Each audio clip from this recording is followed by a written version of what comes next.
Have you ever felt like there's an ocean raging inside you, but the world only sees you as a silent pond? Imagine this. It's 3 a.m., the control room of the world's biggest space agency, the room where the nation's brightest minds sit. A problem has arisen, a problem that has shaken everyone. There are only 48 hours left until the rocket launch, and the calculations are failing. Billions of dollars are at stake. Top scientists are sitting with their heads in their hands. Hope is lost. Just then, a man enters the room. He's not a scientist. He isn't wearing a suit. In his hand is not a laptop, but a floor mop. He bends down, cleans the floor, and then writes an equation on the whiteboard on the wall. An equation that PhD doctors had failed to solve. This isn't a movie story. This is the story of Hamza, and this story could be yours too. Hamza was an ordinary janitor.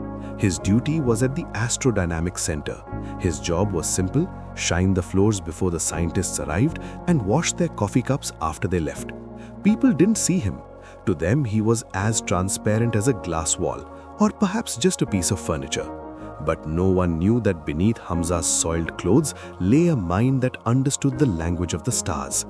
In childhood, he was a math wizard, but circumstances, poverty, his father's illness, they all snatched the pen from his hand and replaced it with a broom. Every day he watched the scientists write massive formulas on the board. He listened to where they were making mistakes. His heart wanted to scream out, "Sir, that value is wrong." But he knew who would listen to a janitor. He remembered his place. Has this happened to you? You know you can do it, but the world says, let it be. This silence eats a person from the inside. The same was happening to Hamza. He carried the funeral of his dreams to work every single day. Then came that night. The launch of Mission Hope was imminent. The chief engineer, Dr. Kamal, was going mad with anger. The rocket's thrust calculation wasn't matching up.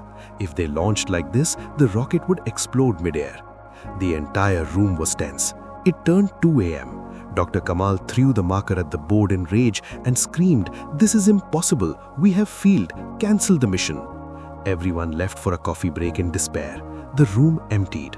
Hamza entered holding a bucket. He looked at the board. That incomplete equation written in red marker was staring at him. Hamza stopped. His heartbeat accelerated.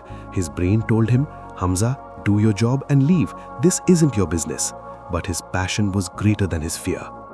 He picked up the marker with trembling hands. He saw that the error wasn't in the formula, but in the thinking behind the variable.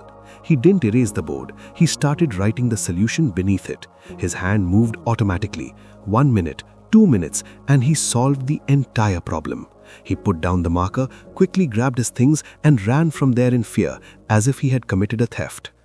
The next morning, chaos erupted. Dr. Kamal was staring at the board. The rest of the team stood amazed. "Who wrote this?" Dr. Kamal asked thunderously. Silence. No one was ready to take credit, because if it was wrong, they would lose their job. Dr. Kamal checked it.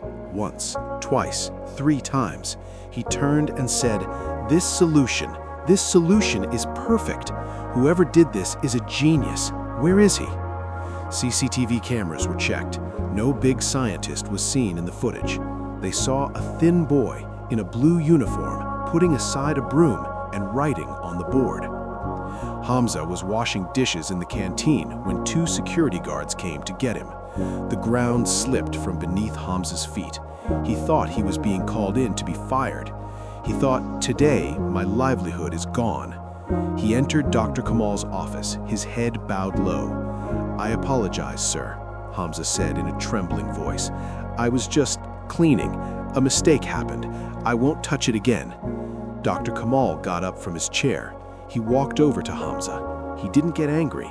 He looked at Hamza's rough hands. "Where did you learn this?" he asked gently. Hamza replied softly, "Sir, I have a passion for reading books. I didn't have money for university, so I learned by reading books thrown in the trash." Dr. Kamal smiled and said, "Son, you haven't just solved a question. You have saved our mission.